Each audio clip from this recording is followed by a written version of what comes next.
এমন একটা সময় হইতে পারে যে আল্লাহ তাআলার রহমত, আল্লাহর ওলিদের দৃষ্টি আমাদের উপরে পড়ছে, এই সময়টার মধ্যে আমার দুনিয়া এবং আখিরাতের কামিয়াবির রাস্তা আল্লাহ তাআলা খুলে দিয়েছে। এজন্য কবি বলেন, একে চশমে জাদান গাফেল আজ আশাহে নাবাশি শায়দ কে নিগাহে কুনাদ আগাহে নাবাশি। কবি বলতেছেন, একে চশমে জাদান, একটা মুহূর্ত তুমি আল্লাহ তাআলার রহমত থেকে গাফেল হয়ো না। কেন? শায়দ কে নিগাহে কুনাদ আগাহে নাবাশি, এমন হইতে পারে এমন একটা সময় আল্লাহ তাআলা তোমার রহমত দিকে রহমতের দৃষ্টি দ্বারা তাকাইছেন, আল্লাহর ওলি তোমার দিকে তার এই দৃষ্টি দ্বারা, রূহানি দৃষ্টি দ্বারা তোমার দিকে তাকাইছেন, অথচ তুমি ছিলে গাফেল।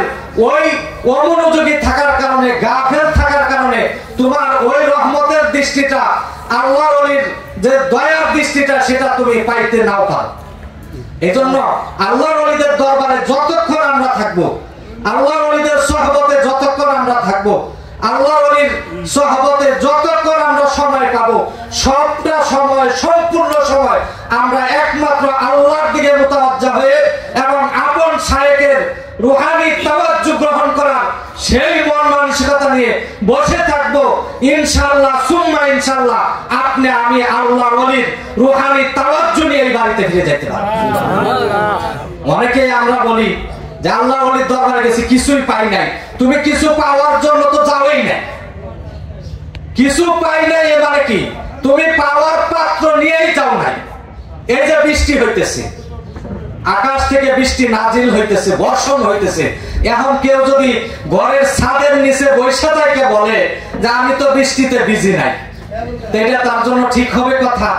বৃষ্টিতে ভিজতে হইলে আকাশের খোলা আকাশের নিচে আপনাকে আমাকে দাঁড়িয়ে বয়ে যেভাবেই হোক আকাশের নিচে দাঁড়ায় থাকতে হবে, তাহলে আকাশের বৃষ্টি আপনার শরীরে আমার শরীরে লাগতেও পারে। আর আপনি ঘরের ছাদের নিচে বসে আরামে বসে থাকবেন আর বলবেন যে আমার গায়ে তো বৃষ্টি লাগে নাই, কশ্চিন কালেও বৃষ্টি লাগবে। আল্লাহর ওলিদের দরবারে আপনি তাওয়াজ্জুহ পান নাই, আল্লাহর ওলির দরবারে আপনি ভালো কিছু পান নাই, তার মানে সেই পাত্র, সেই অবস্থান, সেই অনুযায়ী আপনি ওই পাত্র তৈরি করে ওই জায়গায় যাইতে পারেন না, যার কারণে পান নাই। আল্লাহর ওলির তাওয়াজ্জুহ ঠিকই পাইছে যারা পাওয়ার, যারা নেওয়ার তারা ঠিকই নিয়ে গেছে। কে নিছে? যে নেওয়ার জন্য পিপাসা নিয়ে আসে। আপনার আমার পানির পিপাসা লাগলে পানি খাইতে কোথায় যাই? টিউবওয়েলে, কূপে অথবা কলসের কাছে, সেখান থেকে যাইয়া পানি ভরে পানি খাই, পানির পিপাসা নিবারণ হয়। এখন আপনি যদি ঘরে বসে থেকে পানির কাছেও গেলেন না, পানি কাহার কাছে চাইলেনও না, পানির কোনো ব্যবস্থাও করলেন না, আপনি মনে করতেছেন যে আমি পিপাসায় মরতেছি, এটা কার দোষ? আমার দোষ। এই জন্য আল্লাহর ওলি আমাদের মাঝে আসছেন, তার রূহানি তাওয়াজ্জুহ আমাদেরকে দেওয়ার জন্যই আসছেন। এখন আমরা নিতে পারবো কতটুকু, সেটা হলো আমাদের ব্যাপার। সম্মানিত ভাইরা, রমজান মাস, আমি আগেই বলছি যে রমজান মাসটাকে আল্লাহ তাআলা 3 ভাগে ভাগ করছেন। আউয়ালুহা রাহমাতুন, প্রথম অংশটা হলো রহমত। আল্লাহ তাআলার অজস্র রহমত দুনিয়ার বুকে নাজিল করেন। এটার উদাহরণ স্বরূপ মুহাদ্দিসিনে কেরাম বয়ান করেছেন যে এই 3 ভাগে কেন ভাগ করা হয়েছে।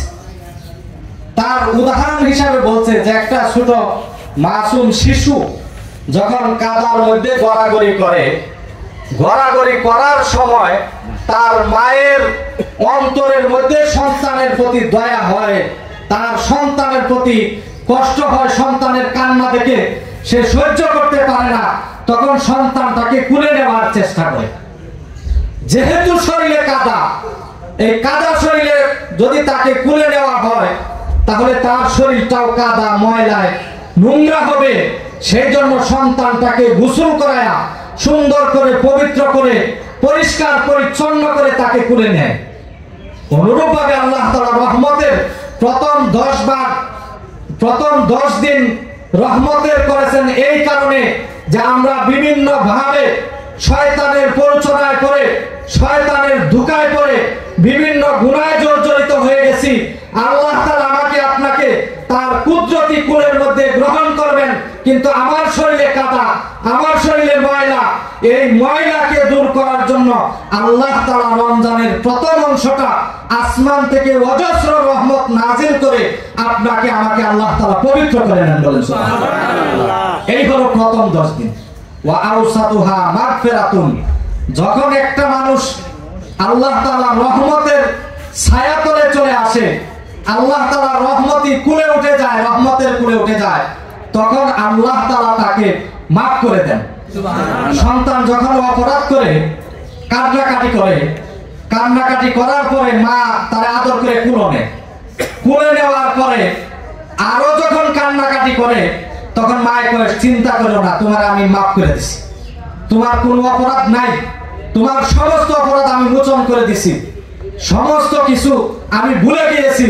আল্লাহ তাআলা বলেন, যখন বান্দা রমজান মাস তুমি আমার কাছে কান্নাকাটি কাকুতি মিনতি করতেছ, এই মিনতি করার কারণে তোমার শরীরে গুনার যে ময়লা ছিল, জিকির না করার যে প্রবণতা ছিল, তোমার মধ্যে পীর মাশায়েখকে না দেখার যে একটা প্রবণতা ছিল, পীর মাশায়েখ দেখলেই তোমার মধ্যে যে একটা অন্যরকম কাজ হইতো, তুমি তাদের নাম শুনতে পারতা না, এইরকম গুনাহ অপরাধের প্রবণতার কারণে আমি অজস্র বৃষ্টিতে তোমাকে গুনাহ থেকে পবিত্র করলাম, আর গুনাহ থেকে পবিত্র করে আমি রব্বুল আলামিন আমার কুদরতি কুলে তোমাকে গ্রহণ করে নিলাম। সুবহানাল্লাহ। এটা হলো আউসাতুহা মাগফিরাতুন ওয়া আখিরুহা ইতকুম মিনান নার। আর শেষ ভাগ হলো যখন একজন মানুষ, একটা সন্তান মায়ের কুলে উঠে যায়, তখন সে মনে করে আমার আর কোনো ভয় নাই, মা যেহেতু আমাকে গোসল করাইছে, গোসল করে আমাকে শরীর থেকে ময়লা দূর করাইছে, ময়লা দূর করে আমাকে কুলে নিয়ে আদর করছে, সুতরাং আমার যত রকমের অপরাধ ছিল, যত রকমের আমার গুনাহ ছিল, এইগুলো আমার মায়ের মাফ করে দিছে, সুতরাং আমার কোনো ভয় নাই। তখন মনে করে যে আমার মা আমাকে মুক্তি দিয়ে দিবে। আল্লাহ তাআলা বলেন, তোমাকে আমি রহমত নাজিল করেছি, রহমত নাজিল করে তোমাকে গুনাহমুক্ত করেছি, গুনাহমুক্ত করার পরে তোমাকে আমি মাগফিরাত, তোমাকে ক্ষমা করে দিয়েছি। যখন তোমাকে ক্ষমা করে দিলাম, সুতরাং তোমার জন্য আর নাজাতের কোনো সমস্যা নাই, দাও আমি তোমাকে মুক্তি দিয়ে দিলাম। সুবহানাল্লাহ। ওয়া আখিরুহা ইতকুম মিনান নার। এই শেষ ভাগ হলো আল্লাহ তাআলা জাহান্নাম থেকে অজস্র জাহান্নামীদেরকে আল্লাহ তাআলা মুক্তি দেন। এই শেষ ভাগের প্রায় কাছাকাছি সময়ে আমরা আমাদের আপন শায়েখ এবং মুর্শিদকে পাইছি। তার মানে আজকের দিনটা হলো আমাদের জন্য আল্লাহর কাছ থেকে মুক্তি পেয়ে আমাদের শায়েখ ও মুর্শিদের নেতৃত্বে আমাদের জীবনকে অত্যন্ত সুন্দর এবং আল্লাহ রাসূলের রঙে সাজিয়ে জান্নাতের মেহমান হওয়ার দিন। বলেন সুবহানাল্লাহ। আজকের দিন হলো আমাদের জন্য ওই দিন। সম্মানিত ভাইরা, রমজান মাসের ফজিলত, রমজান মাসের তাৎপর্য, রমজান মাসের গুরুত্ব এটা অপরিসীম। আমরা আমাদের শায়েখ ও মুর্শিদের কাছ থেকে রমজানের এমন কোন বিষয় নাই যেটা আমরা জানি না। রমজানে ইফতারের ফজিলত কি, সাহেরের ফজিলত কি, তারাবির ফজিলত কি, রমজানের রোজাদারের ফজিলত কি, সব বিষয় আমাদের শায়েখ ও মুর্শিদ আমাদেরকে একদম পুঙ্খানুপুঙ্খানু ভাবে, একদম অল্প অল্প করে এইভাবে আমাদেরকে বলছেন, শিক্ষা দিচ্ছেন, যার কারণে আমরা সকলে ইনশাআল্লাহ রমজানের সর্ব বিষয় সম্পর্কে আমরা ওয়াকিফ। এটা আমরা আমাদের শায়েখের কাছে শিখি। আমরা এখানে অনেকেই আছি মাদ্রাসায় পড়িনি, কিন্তু মাদ্রাসায় না পড়লেও আমাদেরকে দেখা যায় রাস্তাতে হাইটে গেলে একজন মুহাদ্দিস। বলেন সুবহানাল্লাহ। এটা বিশ্বাস হয় না? জি। এটা একমাত্র মানিকগঞ্জের শায়েখের মুরিদদেরকে রাস্তা দিয়ে হাইটে গেলে মনে হয় সে কোনো মাদ্রাসায় যায় নাই, কোনো মাদ্রাসায় পড়েও নাই, মাদ্রাসার বারান্দাতেও যায় নাই, কিন্তু রাস্তাতে হাইটে গেলে মনে হয় সে একটা মাদ্রাসার মুহাদ্দিস। সুবহানাল্লাহ।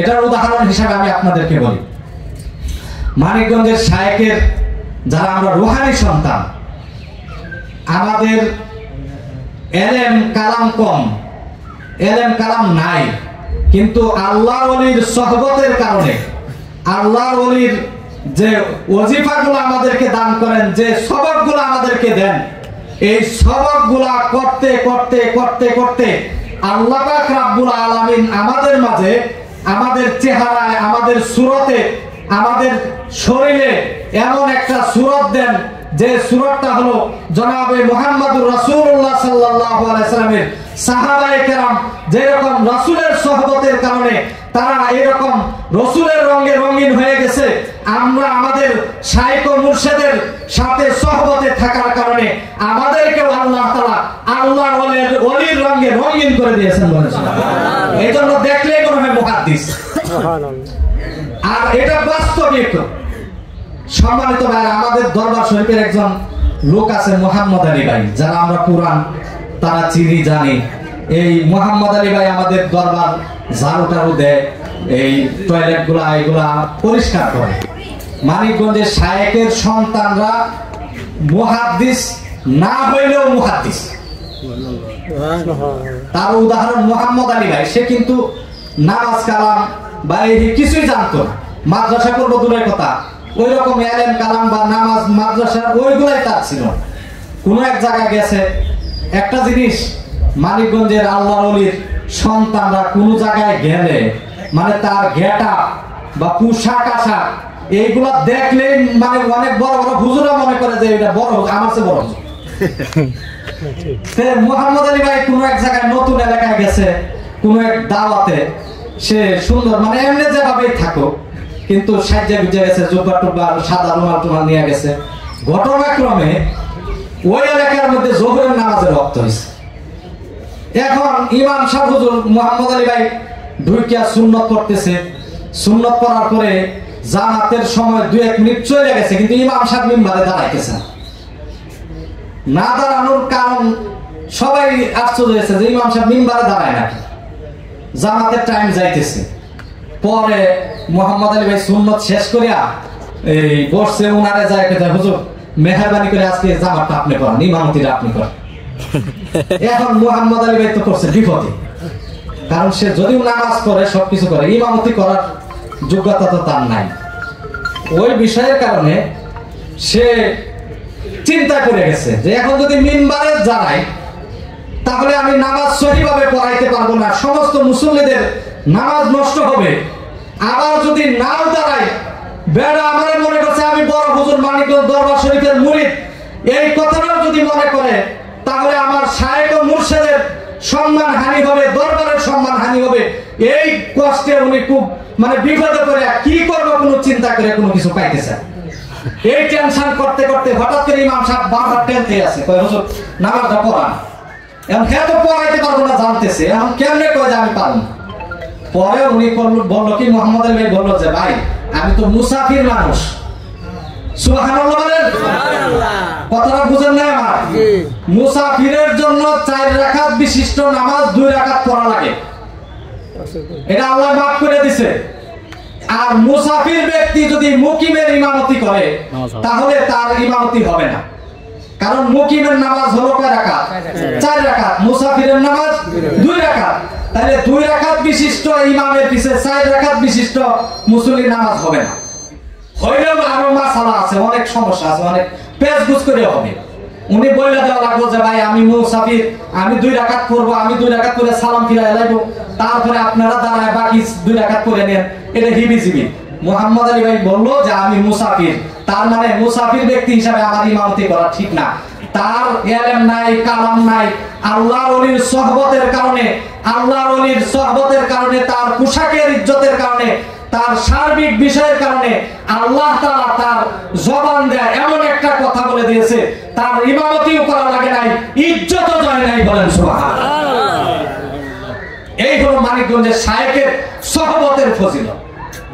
সম্মানিত ভাইরা, আমি একটা কথা সব সময় বলি এবং আমি নিজে অনুধাবন করি, আবার আমি নিজেই অনেক সময় আশ্চর্য হই যে আমরা কত বড় শায়েখের কাছে বায়াত হয়েছি, সোহবতে এসেছি।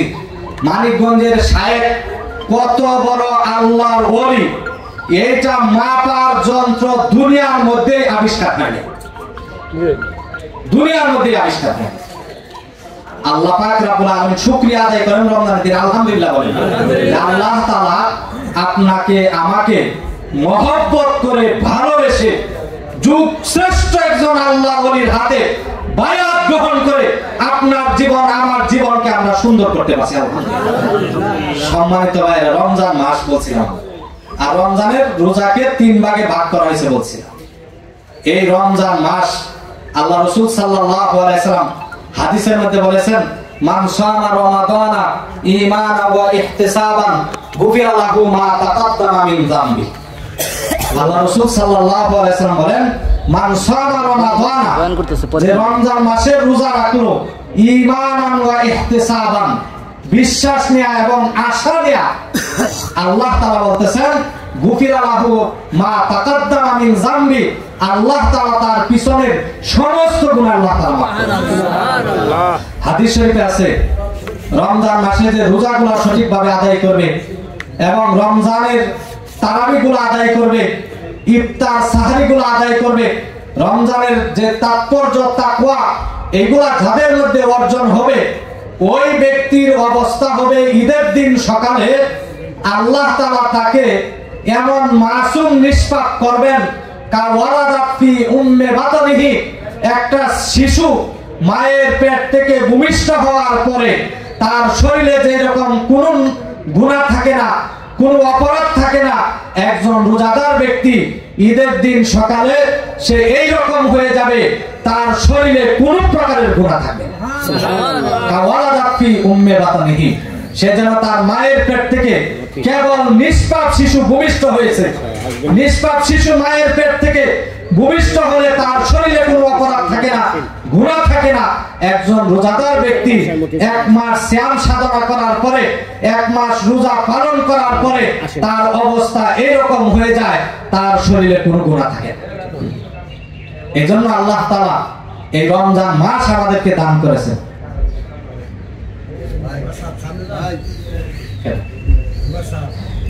সামনে আসে, এই যে রমজান মাসটা আমরা পাইছি, রমজান মাসের ইবাদত আমরা করতেছি, রমজান মাসের তারাবি পড়তেছি, রমজান মাসের ইফতারি করতেছি, রমজান মাসের সেহরি করতেছি। আল্লাহ রাসূল সাল্লাল্লাহু আলাইহি ওয়াসাল্লাম এই সবগুলাই আমাদের জন্য ঘোষণা করেছেন এবং সবগুলাই হলো উম্মতের জন্য বরকত। বলেন সুবহানাল্লাহ। এজন্য আল্লাহ রাসূল হাদিসের মধ্যে বলেন যে তোমরা সেহরি করো, ফাইন্নাহা বারাকাতুন, কারণ সেহরি হলো বরকত। আবার ইফতারের কথা আল্লাহ রাসূল বলেন যে ইফতারের সময় কোনো ব্যক্তি যদি দোয়া করে আল্লাহ তাআলা তার দোয়া কবুল করে নেন। বলেন সুবহানাল্লাহ। এবং শুধু তাই নয়, আল্লাহ রাসূল বলেন লিসাইমে ফারহাতান, একজন রোজাদারের জন্য 2টা আনন্দ। লিসাইমে ফারহাতান, ফারহাতুন ইনদা ফিত্রিহি, একটা আনন্দ হলো ইফতারের সময় সারা দিন উপবাস থেকে যখন ইফতারটা সামনে নিয়ে বসে মুমিন ব্যক্তি, তখন তার অন্তরের মধ্যে শান্তি আসে। কিসের শান্তি? যে আল্লাহ এই এত বড় দিন, এত পানির পিপাসা, এত গরম, এত প্রখর রৌদ্র, এতটা সত্ত্বেও তুমি আমাকে সারাটা দিন উপবাস থেকে তোমার ভয় অন্তরের মধ্যে সৃষ্টি করে আমি সারা দিন উপবাস ছিলাম। এখন আমার সামনে খাবার, ইচ্ছা করলে আমি খাইতে পারি, আমাকে কেউ বাধা দিবে না, ইচ্ছা করলে আমি খাইতে পারি, আমাকে কেউ প্রতিহত করবে না। কিন্তু রব্বুল আলামিন দুনিয়ার কাউকে ভয় করে নয়, তুমি রব্বুল আলামিনকে ভয় করে সামনে খাবার নিয়ে বসে আছি, আমি খাই না যতক্ষণ পর্যন্ত মসজিদ থেকে মুয়াজ্জিন আল্লাহু আকবার শব্দ না বলবে, ততক্ষণ আমার মুখে খেজুর খুরমাটা উঠাই না, একমাত্র তুমি রব্বুল আলামিনের ভয় করে, অন্য কিছু কারণে। এইজন্য আল্লাহ তাআলা বলেন লাআল্লাকুম তাত্তাকুন, দুনিয়ার সমস্ত ইবাদতের মধ্যে তাকওয়া হইতে পারে, কিন্তু সবচেয়ে বেশি তাকওয়া অবলম্বন হয় রমজানের রোজার মাধ্যমে। বলেন সুবহানাল্লাহ। আল্লাহ তাআলা বলেছেন যে রমজানের রোজা দ্বারা তাকওয়া অবলম্বন বেশি হয়। কেন? এই দুনিয়াতে যত ইবাদত আছে, আপনি নামাজ বলেন, হজ বলেন, যাকাত বলেন, দান বলেন, অন্যান্য যত ইবাদত আছে, সমস্ত ইবাদতে রিয়া হইতে পারে, সমস্ত ইবাদতে লৌকিকতা থাকতে পারে। একজন মানুষ নামাজ পড়ে, তার মনের মধ্যে এই কাজ আসতে পারে যে আমি নামাজ পড়তেছি, মানুষ আমাকে মুসল্লি বলবে, আমাকে নামাজি বলবে। কারণ আমাদের প্রত্যেকের ভিতরে আল্লাহ তাআলা নকশ দেয়া দিয়েছেন। নকশ 3 প্রকার, এগুলা আমাদের শাইখ মুর্শিদ আমাদেরকে শিক্ষা দিয়েছেন এবং কোরআনে কারিমেও আছে নকশ 3 প্রকার। প্রথম নকশ হলো নকশে আম্মারা, এটা খালি মানুষকে খারাপের দিকে ধাবিত করে। ওয়ামা উবাররিউ নাফসি ইন্নান নাফসা লাআম্মারাতুম বিসসুই ইল্লা মা রাহিমা রাব্বি। তে এই যে ইবাদতগুলা, নামাজ আমি পড়তেছি, এই নামাজ পড়াটার মধ্যে আমার রিয়া হইতে পারে যে আমি নামাজ পড়তেছি, আমাকে সমাজের লোকে নামাজি বলবে, এটা মনের মধ্যে আসতে পারে। হজ করতেছি, এই হজ করাটা আমাকে মানুষ বলতে পারে যে হাজী সাহেব আমি 3বার 5বার হজ করছি, মানুষ আমাকে আলহাজ বলবে। এরকম মন মানসিকতা, এরকম মনের মধ্যে আমাদের এরকম আসতে পারে, রিয়া, এরকম তাকাব্বুর, অহংকার, এগুলো আমাদের অন্তরের মধ্যে আসতে পারে। আমি দান করতেছি, মানুষ আমাকে দানশীল বলবে, এরকম মন মানসিকতা তৈরি হইতে পারে। এই সব কিছুর মধ্যে রিয়া হইতে পারে। কিন্তু দুনিয়ার মধ্যে একটা ইবাদত, যে ইবাদতটা কোনো ব্যক্তি, কোনো মানুষকে দেখানোর জন্য, লৌকিকতার জন্য, রিয়ার জন্য এইগুলা করে না, সেটা হলো একমাত্র রোজা। কারণ কেউ কাউকে দেখানোর জন্য উপবাস থাকে না, কেউ কাউকে দেখানোর জন্য এই ক্ষুধার্ত থাকে না, আত্মাকে কষ্ট দেয় না, শরীরকে কষ্ট দেয় না। যে রোজা থাকে সে একমাত্র আল্লাহর জন্যই থাকে, যে রোজা থাকে সে আল্লাহকে রাজি খুশি করার জন্যই রোজা থাকে। এই জন্য আল্লাহ তাআলা বলেছেন লাআল্লাকুম তাত্তাকুন, এই রোজার মাধ্যমে তাকওয়া অবলম্বন হয়। আর এই রোজার মাধ্যমে তাকওয়া যেহেতু অবলম্বন হয়, আর রোজা যেহেতু আমার জন্যই থাকে, কোনো মানুষকে দেখানোর জন্য থাকে না, কাউকে নাম ফুটানোর জন্য থাকে না, লৌকিকতা থাকে না, রিয়া থাকে না, যেহেতু রোজা আমার জন্যই থাকে, আসসাউমুলি, আমার জন্যই বান্দা রোজা রাখে, ওয়ানা আজ্জাবিহি ওয়ানা উজ্জাবিহি। আমার শাইখ মুর্শিদ বলেন, 2 রিওয়ায়াতেই আছে, আল্লাহ তাআলা বলেন আমার জন্যই যেহেতু রোজা থাকো, তাহলে রোজাদারের প্রতিদান আমি রব্বুল আলামিন নিজ হাতেই তোমাকে দান করব। সুবহানাল্লাহ। ওয়ানা আজ্জাবিহি, অর্থাৎ আমি নিজের হাতেই তোমাকে রোজার প্রতিদান দিই। অন্য রিওয়ায়াতে আছে ওয়ানা উজ্জাবিহি, অর্থাৎ রোজাদারের প্রতিদান কিছুই না, একমাত্র রোজাদারের প্রতিদান হলো আমি রব্বুল আলামিন নিজেই রোজাদারের জন্য হয়ে যায়। সুবহানাল্লাহ। বাদশা হারুন আর-রশিদ ছিল অনেক বড় বাদশা ছিল। দুনিয়ার ইতিহাসে ইসলামী যারা মুসলিম বাদশা যারা, তাদের মধ্যে বাদশা হারুন আর-রশিদ ছিল অনেক বড় বাদশা, এবং ইসলামী মুসলিম অনেক বড় বাদশা ছিল বাদশা হারুন আর-রশিদ। বাদশা হারুন আর-রশিদ একবার তার রাজ্যে ঘোষণা করছে তার স্ত্রীদেরকে যে আমার এই রাজপ্রাসাদ থেকে তোমাদেরকে আমি সুযোগ দিলাম, তোমরা যে যা ইচ্ছা এই রাজপ্রাসাদ থেকে তোমাদের পছন্দ মতো তোমরা অমুক টাইমে অমুক সময়ে যা যা ইচ্ছা নিয়ে যেতে পারো। এখন এই টাইম অনুসারে বাদশা হারুন আর-রশিদের স্ত্রীরা কেউ বাদশার সিংহাসন পছন্দের সিংহাসন নিয়ে যাইতেছে, কেউ বাদশার খাটটা পছন্দের এটা নিয়ে যাইতেছে, কেউ বাদশার এই জিনিসটা পছন্দের এটা নিয়ে যাইতেছে। বাদশার একটা বান্দি ছিল কুৎসিত কালো বান্দি, সে করছে কি বাদশার কিছুই না নেয়া বাদশার মাথায় দিয়ে রেখা দিয়েছে।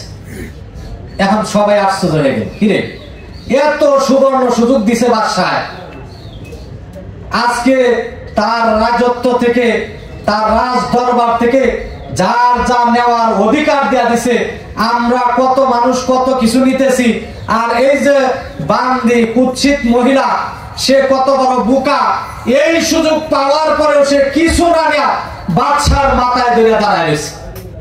বাদশা হারুন আর-রশিদ জিজ্ঞাসা করলো, কিরে তুমি যে কিছুই নিতেছ না, সবাই সবকিছু নিতেছে, তো তুমি কিছুই নিতেছ না, কারণ কি? ওই বান্দি বলল যে বাদশা আপনি আজকে ঘোষণা করেছেন আপনার রাজ দরবার থেকে যে যা ইচ্ছা নেওয়ার ক্ষমতা দিয়েছেন, অধিকার দিয়েছেন, সুযোগ দিয়েছেন। এক একজন আপনার খাট নিতেছে, আপনার সিংহাসন নিতেছে, আপনার এই পছন্দের জিনিস ওই পছন্দের জিনিস এইগুলা নিতেছে, প্রত্যেকে এতটুকুই নিতেছে, কিন্তু আমি একমাত্র বুদ্ধিমতী মহিলা, আমি আপনাকে গ্রহণ করলাম আজকের দিনে, তার মানে আমি বাদশাকে নিলাম, মানে সারা দুনিয়ার রাজত্ব আমার হয়ে গেল। রোজাদারের জন্য আল্লাহ তাআলা বলেছেন রোজাদারের প্রতিদান কিছুই নয়, রোজাদারের প্রতিদান হইলাম আমি রব্বুল আলামিন নিজে। তার মানে কি, যার জন্য আল্লাহ হয়ে যাবে তার জন্য সমস্ত দুনিয়া হয়ে যাবে। জন্য বলছে डर नहीं है गम नहीं है जब खुदा रहमान है सारे दुनिया को मुखालिफ कुछ नहीं नुकसान है डर नहीं है गम नहीं है जब खुदा रहमान है जार मालिक रहमान हो जाए जार रब रहमान हो जाए समस्त दुनिया तार विपक्षे चले गेलेও समस्त दुनिया तार বিরুদ্ধে চলে গেলেও তার কোনো ডর নাই তার কোনো ভয় নাই সম্মানিত ভাইরা কথায় কথা আসে মানিকগঞ্জের শায়েকের বিরুদ্ধে এই বাংলাদেশে অনেক শক্তি অনেক ক্ষমতা সর্ব অবস্থায় বিরুদ্ধে আচরণ করেছে করছে কি না করছে কিন্তু আজ পর্যন্ত মানিকগঞ্জের শায়েকের বিরুদ্ধে আচরণ করে বিন্দু মাত্র কোনো ক্ষতি করতে পারে নাই কিয়ামত পর্যন্ত পারবে না ইনশাআল্লাহ কারণ মানিকগঞ্জের শায়েকের মালিক কে আল্লাহ কথা কয় না শায়েকের মালিক কে আপনি বলছেন না যে আমাদের মালিক আছে এই যে গরুর উদাহরণ দেয় বাঘে গরুরে দাবর দিছে গরুকে কাদার মধ্যে গাড়িয়ে গেছে এখন বাঘও যায় গাছে এখন গরুর মালিক এসে গরুরে উদ্ধার করে নিয়ে যাবে কিন্তু তুমি বাঘ তোমার মালিক নয় তোমার কোনো মালিক নাই তোমাকে উদ্ধার করার মতো কেউ থাকবে না তুমি কাদার মধ্যে ডাববেই মরবে কিন্তু গরুকে তার মালিক এক সময় উদ্ধার করে নিয়ে যাবে মানিকগঞ্জের শায়েকের বিরুদ্ধে এই দুনিয়ার যত শক্তি পরাশক্তি মহাশক্তি যতই বিরুদ্ধে আচরণ করুক না কেন ওদের অবস্থা হবে বাঘের মতো কাদার মধ্যে ডাববে মরবে আর আমাদের অবস্থা হবে ওই রকম যেটা আমার শায়েক বলেছেন আমাদের মালিক আছে মালিক আমাদেরকে উদ্ধার করে নিয়ে যাবেন সুবহানাল্লাহ সুতরাং এই বিরুদ্ধ আচরণ এটা কথায় কথা আছে এটা আমার বলার উদ্দেশ্য না কিন্তু এই বিরুদ্ধ আচরণ দরবার প্রতিষ্ঠার লগ্ন থেকে অদ্যাবধি পর্যন্ত অব্যাহত আছে এবং হক যেখানে আছে সেখানে বাতিল থাকবেই হকের বাতি যেখানে প্রজ্বলিত হয় সেখানে বাতিল থাকে সুতরাং এই বাতি নিবানোর ক্ষমতা দুনিয়ার কারণে চেরাগে রাকে ইজাদ বর ফুরুজাদ কাছে কাশতাফ জানাদেরি সে বসুজাদ কবি বলতেছেন যে বাতিটা আল্লাহর আদেশে প্রজ্বলিত হয়েছে এই বাতি যদি কেউ নিভাতে চায় তাহার দাড়ি শুধু করেছে এখানে যদিও দাড়ি বলা হয়েছে তার অর্থ হলো আল্লাহর আদেশে প্রজ্বলিত বাতিকে কেউ যদি ফু দিয়ে নিভাতে চায় তার মুখ পুরা ছাড়া বিকল্প কোনো রাস্তা হবে ঠিক সুতরাং মানিকগঞ্জের দরবার হক এবং হক্কানিয়াতের উপরে প্রতিষ্ঠিত এবং চলতেছে কিয়ামত পর্যন্ত হক এবং হক্কানিয়াতের উপরেই চলবে কোন বাতিল কোন পরাশক্তি যতই বিরুদ্ধ আচরণ করুক না কেন কঠিন কালেও সফল হতে পারবে না মুসা আলাইহিস সালামকে আল্লাহ তাআলা পাঠাইছে এখানে ফেরাউনকে পাঠিয়ে দিয়েছে বিরোধিতা করার জন্য মুসার বিরুদ্ধে ফেরাউন লাগছে লাভ হয় নাই নীল নদে সুবায় সুবায় আল্লাহ তাআলা মারছে ইব্রাহিম আলাইহিস সালাতু ওয়াস সালামকে আল্লাহ হক দিয়ে পাঠাইছে সেখানে নমরুদ তার বিরুদ্ধে আচরণ করছে লাভ হয় নাই ল্যাংড়া বসা দেন নমরুদকে আল্লাহ তাআলা ধ্বংস করে দিয়েছে মুহাম্মদ সাল্লাল্লাহু আলাইহি সাল্লামকে আল্লাহ তাআলা ইসলামের চারাক ইসলামের বাতি দিয়ে দুনিয়ার মধ্যে পাঠাইছেন তার বিরুদ্ধে আবু জাহেল আবু লাহাব উকবা সাইবা উমাইয়া ইবনে খালদ এরকম বড় বড় মক্কার লিডার ক্যাডার বড় বড় শক্তি ক্ষমতারা মুহাম্মদ সাল্লাল্লাহু আলাইহি সাল্লামের পিছে লাগছে আবু জাহেলকে আল্লাহ তাআলা ছোট ছোট দুইটা মাসুম শিশু দ্বারা বেইজ্জতি করে দুনিয়া থেকে বিদায় করেছে সুতরাং মানিকগঞ্জের শায়েকের দরবার এটা হলো হক এবং হক্কানিয়াতের উপরে এইজন্য একটা কথাই বলতে চাই যতই বাধা আসুক যতই বিপত্তি আসুক যাই আসুক ষড়যন্ত্র আসুক মানিকগঞ্জের আল্লাহর কুতুবের রুহানি সন্তান যারা আমাদের মনকে হিরো করা যাবে না মনকে দুর্বল করা যাবে না যত বাধা যত শক্তি আসুক আমরা তত শক্তিতে তার মোকাবেলা করব ইনশাআল্লাহ এগুলা নিয়ে আমাদের মন দুর্বল করা যাবে না এইগুলা হলো একমাত্র দুশ্মনী ছাড়া আর কিছুই না মানিকগঞ্জে বিশ্ব ইজতেমা হয় একক নেতৃত্বে আল্লাহর কুতুবের নেতৃত্বে বিশ্ব ইজতেমা হইতেছে এটা দুনিয়ার কোন লোক কোন বুজুর্গ কোন পীর কোন মাশায়েখ কোন মুহাদ্দিস কোন শাইখুল হাদিস বাংলাদেশে তথা দুনিয়ার বুকে কেউ পারে নাই এককভাবে একক নেতৃত্বে একটা তাসাউফের বিশ্ব ইজতেমার আহ্বান করার, লক্ষ লক্ষ মানুষকে মাঠে জমা করার এইরকম ক্ষমতা আজ পর্যন্ত কারো হয় নাই। মানিকগঞ্জের শায়েখের হয়েছে, এটা অনেকের এই জ্বালা। এই যে তাহেরি কয় না, ওয়াজ করে না, এই যে জ্বালা কি জানি কয় একটা, আমি জানি না এটা। এই জ্বালা আছে অনেকের বুকে। কেন এত মানুষ, লক্ষ লক্ষ মানুষ মানিকগঞ্জের পটল বিলে চলে যায়, কিসের কারণে যায়? এই যে একটা জ্বালা, মানে না দেখার প্রবণতা। আবার আমগর এত কিছু করার পর আইয়ে না, এইনো যায় কে, এইনো যায় কে, তারে আমরা বলি তুমিও যাও, দেখবা কেন যায়, গেলে বুঝবা। সম্মানিত ভাইরা, আমরা রমজান মাস পার করতেছি, বয়ান ছিল রমজানে, তাই না? রমজানে